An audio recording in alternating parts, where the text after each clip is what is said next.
So back to the tissue versus the sap, and one of the things that I think the last time we talked about on the phone was a really good way for the audience to look at it as like uh, the tissue is actually like the bone, what was there, what was consumed to build that leaf, where the sap is what's the leaf is asking for, or the shoot is asking for, or the plant is asking for.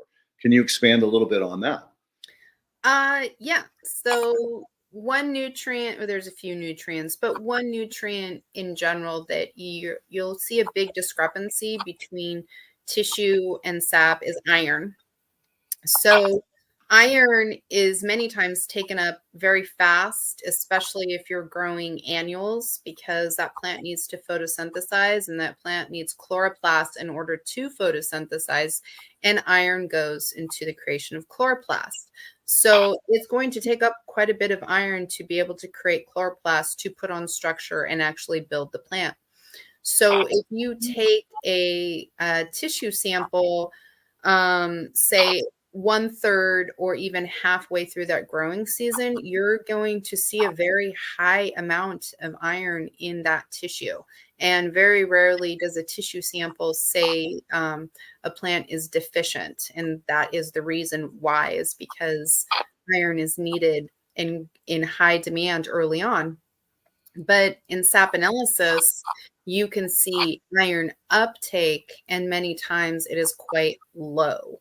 So you'll see the accumulation of iron. The plant will never mobilize iron because it's involved in photosynthesis and the chloroplast. So it's not going to take out iron from those from that pathway and also from that structure. So many times growers come to us because they see iron deficiency in the plants, or they assume that it is.